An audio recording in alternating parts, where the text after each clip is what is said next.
Hello, UConn Husky fans, and welcome to the first episode of the 2017 season of our women's basketball video show. I'm joined by Dan Connolly and Irina Nanka, and we're going to break down how the UConn Husky season has gone so far and what the outlook is going forward. So, to start, the Huskies are 8-0 on the season. They've beaten 4 ranked teams along the way, so that's Stanford, Maryland, UCLA, and Notre Dame. They've been able to pretty comfortably beat all of them except for Notre Dame in what was a really close and exciting game on Sunday, December 3rd at the XL Center in Hartford. So, Dan, it's been, obviously they've won all 8 games, but a lot of different people have contributed and been involved. So, kind of what stood out to you so far through this first chunk of the season? Yeah, it's really been an interesting start to the year. They've only played 2 games with their entire team. The Samuelson injury gave Azurá Stevens a spot in the starting lineup, and she really came into her own during that stretch because when she came from Duke, she was mostly on the perimeter and the coaching staff had been working her inside, and she wasn't totally comfortable in that. She admitted that. We're used to having post players that are really active, that cover a lot of ground, take up a lot of space, are really protecting the basket. You know, that's kind of what we've been used to here for a long time. And it's taking Azurá a while to learn to become that kind of defensive player. And we're trying to offensively get her to go to more places to get her shots. And that's not easy when you've played a different way a lot of years. So it's it's taken her a while, but she's gotten better and better every game. We saw a lot of Kia Nurse. We saw what Crystal Dangerfield can do as really a ball-dominant point guard, but then more and play defense. We saw Megan Walker, the freshman, the top recruit in the country. She's contributed in ways other than scoring. She's had a number of big rebounds against Notre Dame. So there's been a lot of pieces that have moved around, especially with the injuries that we've gotten to see. Who have you been most impressed with at this point? I would say Azurá Stevens. I mean, she's really, she had a quick learning curve where she really needed to come up and fill in Katie Lou's shoes. She's proven that she's dominant enough to have earned a starting spot for herself in such a short period of time. And I wasn't expecting that with her. She has shown us that the fruits of our transfer labors that we've put through that we haven't seen so much as UConn women fans, where we see that more on the men's side, has really come to fruition so early in the season. And she has exceeded any expectations that I had of how she would fill in that slot so early on. I'm thoroughly impressed with her. Yeah, I definitely want to talk a little bit more about Azurá Stevens. I personally think Gino's trying to slow play her and how good she is and all that she brings to the table. There's, a decent possibility that she's kind of the most dangerous person on the team. You look at that Notre Dame game and that run where UConn closes the gap, gets ahead, stays ahead. That's mostly her. I don't want to say all of her, but that's mostly her. And the fact that she's a complete matchup nightmare. I compared her in an article to Anthony Davis, in the NBA, and that's really who she is. She's 6'6". She has unlimited shooting range. She can rebound, and just imagine in the women's game, you're trying to inbound the ball, and you've got Azurá Stevens there. That's tough. That's really tough, and maybe a little bit of an underrated aspect of her value. But I have been very, very impressed with Azurá Stevens. I think, it's kind of crazy to me that she is someone that's coming off of the bench. I think, she's that X factor of like, if anyone was worried about UConn's place in women's college basketball after last year, they're the unquestioned favorite, and I think kind of to Dan's point, they still have a lot of upside from what they've shown. So that should be a little terrifying for the rest of the country. Someone else, though, who I do want to mention, who for whatever reason kind of slips under the radar, but that would be Nafisa Collier. I think she's like one of the most consistent basketball players in the country. She's currently averaging, 14.5 points, 7.9 rebounds. I just think she's such a perfect person to have there down low. She grabs a lot of rebounds.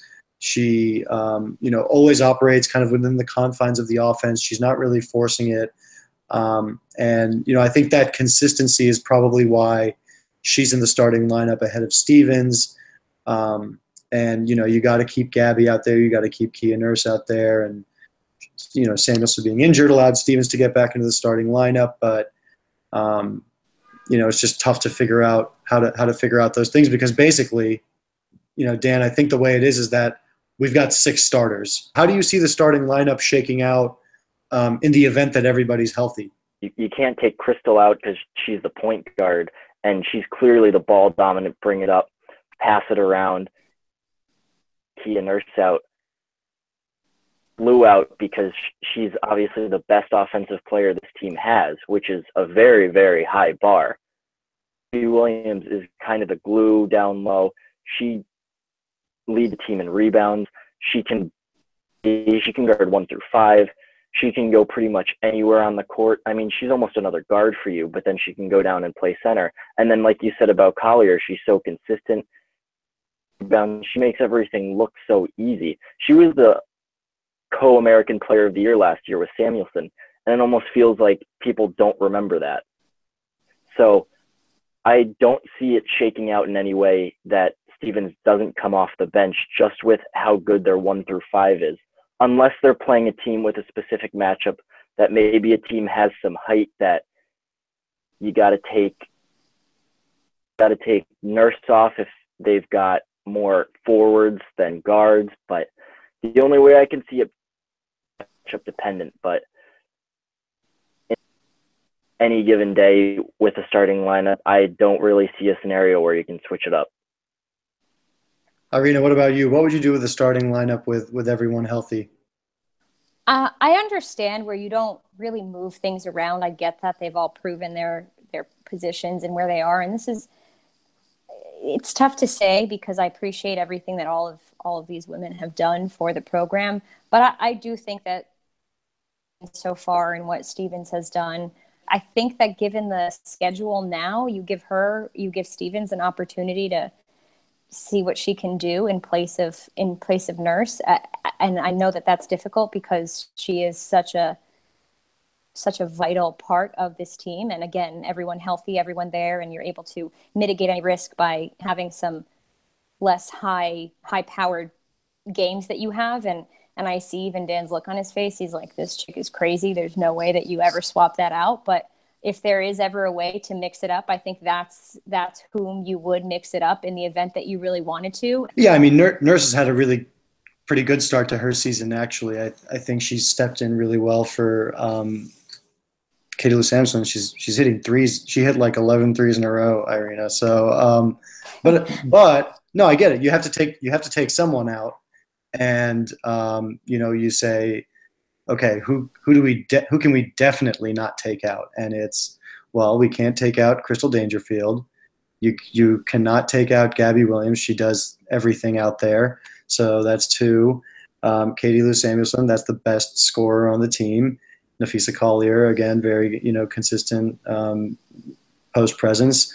So then Kia Nurse, who I guess I would say this year she's done pretty well. Last year she kind of faded a little bit into the background, which might be what you were referencing. But anyway, it's a tough decision. I think looking ahead at the schedule, they kind of made it through the toughest parts of the beginning of their schedule. I think Stanford, Maryland, those were kind of the initial tests, and then Notre Dame was the really big one of the early season. They've got and then they did beat DePaul in Chicago for their final game before the finals break. DePaul has been a team in the past because of their style and because of their propensity for hitting threes that has challenged UConn. Not so much the case this time, as the Huskies prevailed 103-69. But that win was Gino Auriemma and Chris Daly's 999th win as the leaders of the program, which is remarkable. They'll be going for 1,000 against Oklahoma on Tuesday, December 19th at Mohegan Sun. So definitely a chance to catch history for the Husky fans in state and in Rhode Island as well, if you're down for that. But and then after that, they'll have Kia Nurse's homecoming game, which will be in Toronto when they pay a visit over to Duquesne. After that, I think it's pretty clear there are, they'll start conference play. I don't think anyone's going to beat them in the conference, but they do have a couple of tough games left. They've got January 15th at Texas, and then they've got February 1st at South Carolina, reigning national champions over there. So, speaking of Kia Nurse's homecoming, Dan, I think you wanted to share some thoughts about kind of actually how she had filled in quite well in Katie Lou Samuelson's absence. She's been the Huskies' best shooter this year. She's shooting 55%. That leads the team. She has the second most made threes on the team. She hit 8 of 8 at Nevada. Couple games, that was 11 straight. So picked up that shooting load when Samuelson went out, and also a big part of the scoring load. She's really an underrated player on this team. They came back with 3 All-Americans. Everyone's talking about the All-Americans. Then you're talking about the freshmen that come in, break coming in. So she wasn't really talked about in that group, even though she's really one of the best players on this team. Kia, it's like every time she shoots a 3 now, everyone expects it to go in. So I'm kind of not surprised that she made a big one. And I'm not surprised that she was out of the game when they went on their run. Gino always talks about her defense too. That's something that, because it's just always there. She's a really, really, really good defender, and she works so hard. She plays harder than anybody on our team. She competes harder than anybody on our team.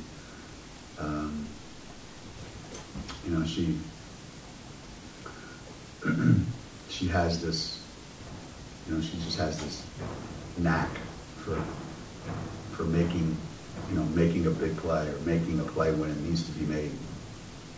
And I love her intensity level, and it's been like that since the first day she walked into the gym.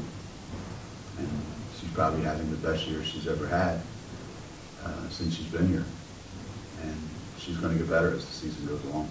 She's got this incredible motion where right as she's getting a pass, she takes this hop step and collects herself and down. And then she just kind of flicks the shot up. Really an incredible motion that you should teach people how to shoot off. Yeah, she's definitely been, again, a huge presence for the Huskies, with Samuelson missing that, kind of chunk in the early part of the season. And I would agree she's definitely one of the 6 best players on the team, but it's a very, very talented team. Maybe a little bit about Megan Walker, the 2017 freshman. Dan, what'd you see from her? Yeah, she's been impressive to start the year. She's been a little on and off, but it's hard to really expect a lot from a freshman. I mean, Stewie was the player she became as a freshman. There were times she was benched by Gino, so your expectations always need to be tempered for a freshman at UConn, but she's really contributing in a lot of ways that aren't scoring, and she doesn't need to score. She's got 6 players ahead of her that are all really good scorers that can put the ball in the basket.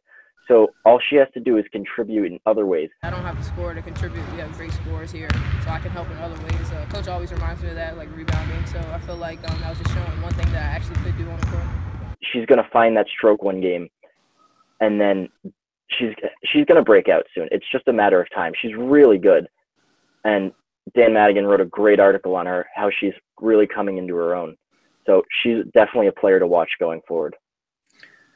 Yep, you can catch that article on the UConnblog.com. Megan Walker making strides. Irina, looking ahead at the schedule, we outlined kind of the two big games that are left. There's at Texas and there's at South Carolina. What's your outlook for those two games? I don't see them losing to either Texas, really, or South Carolina. But based on their performance at Notre Dame, I do think that South Carolina is going to be a tough game for them to win. South Carolina plays them very well. They know them very well. But I think that South Carolina will pose a tough UConn that we should win. But I can see that as a potential roadblock. And even with a loss, I would only see that as a building block for another potential Final Four. Mm-hmm. Hopefully we'll come out with another championship.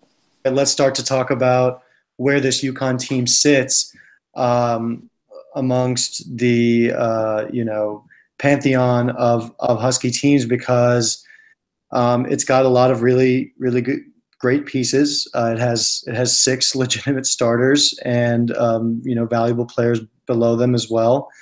And with this senior class, which is Gabby Williams and Kia Nurse, it's not the flashiest or greatest players, like the Jefferson, Mariah Jefferson, Brianna Stewart, Morgan Tuck class.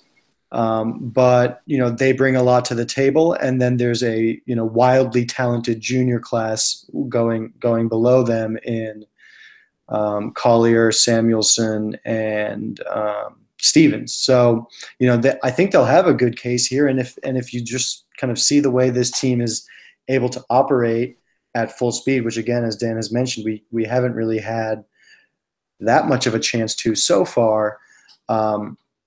There is a lot of upside. There's a lot of upside, and that's where I would leave it, because it's 8 games into the season. So, but I do think they have a chance to make a run at being able to lay claim to being one of the top 3 teams in the program's history, depending on how the rest of the season shakes out. Dan, what do you think?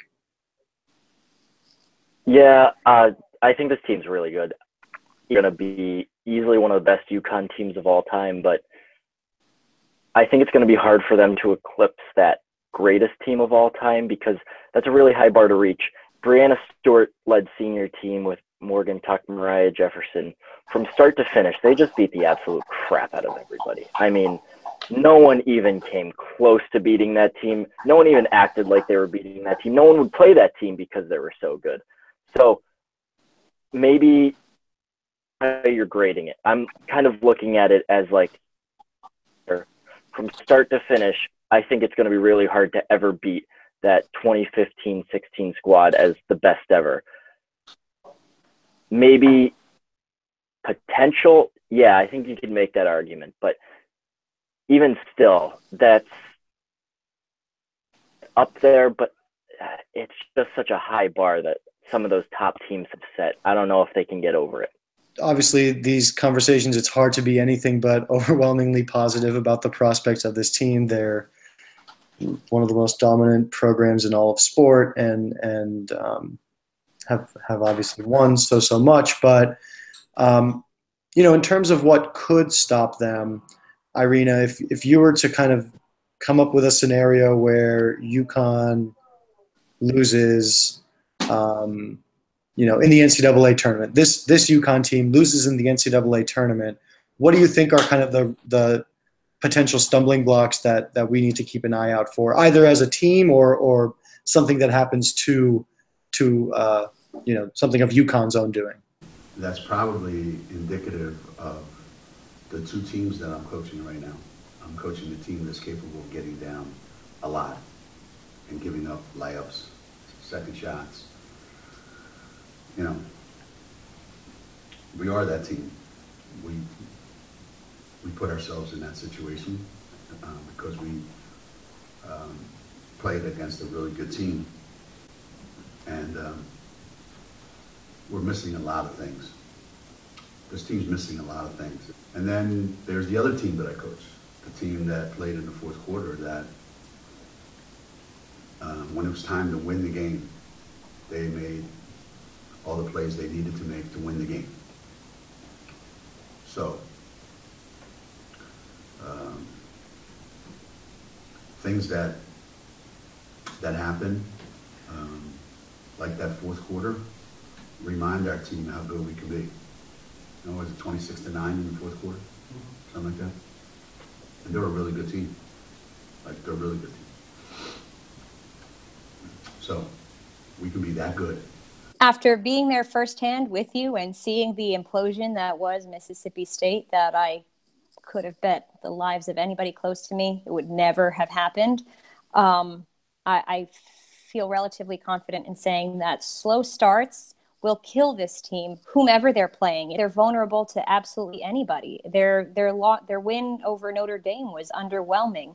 There's a potential for so many implosions for them in the tournament if they're not completely focused, if they don't come out hot, and their passing isn't efficient. The turnovers in that Final Four game kill them. Yeah, I think definitely, looking back at Mississippi State, it was kind of like they landed the first punch and they landed the second punch, and from then it was, that had maybe never happened to them before, and they found it tough to recover, perhaps. Dan, what about you? What do you think could, if you were to go into a coma for the next couple months and you wake up and find out UConn lost in the Final Four, what would your kind of prediction be for how that would happen? I mean, last year's team was a ticking time bomb. They were never supposed to be as good as they were, but Dame game, I think it was actually pretty impressive. I mean, they didn't have, for much of that game, they didn't have Gabby Williams for the entire second half, and they took those punches similar to the Mississippi State game, but then they fought back and they didn't play scared. And I think the streak really weighed heavy on last year's team. This year, all right, if we lose, we don't want to lose, but we'll recover from it. They were saying that in pre-games, whereas, not to keep comparing it to last year, but last year was like, oh, we can't lose the streak. This isn't our streak. It was a streak that was built by everyone before us, so it's our duty to keep the streak. This year, they're just playing, and all right, if we lose now, it doesn't matter because everything is for the NCAA tournament. I have a really hard time seeing them losing with this full squad. Dangerfield doesn't have a backup. She's played the most minutes on the team, and yeah, Kia Nurse plays point guard for the the Canadian national team. Sorry, that's not her role on this team. So if you lose Crystal and you have to put Kia into that starting point guard role, then I feel like you're almost losing two players to that, and that is a huge blow. I have another guard after Megan Walker. Molly Bent played some minutes. She hustles, she plays defense, but she's turnover prone. The freshmen don't really look like they're going to make much of an impact this year. So, guard there, I think that would really be catastrophic to this team. Even though we have a lot of good players, this is one of those years where every kid that we have on our team can do one thing. So we got to constantly find out how to put them in that spot where they can do that one thing. Where we're used to having players that can do a whole bunch of things. And now we got to figure out where do we put this guy to make him successful. Yeah, so everybody out there, saw today, I'm earning my money. I mean, it ain't that hard, but still. Yeah, that is a really good point. I didn't really think about how there is no true backup to Dangerfield, and I think, not to go there, but followers of the men's basketball team certainly can at least understand the impact of not having a true point guard out on the court. So yeah, I think that is a good point in terms of what could derail this team, is if either Dangerfield is injured or gets into some foul trouble. I'm pretty optimistic about this team. Hard not to be, and their prospects of doing great things this season, and should be definitely exciting to watch. And that's going to do it for us. We'll definitely be keeping you updated no matter what on the UConn blog. For Dan and Irina, this is Aman. Thank you all for watching.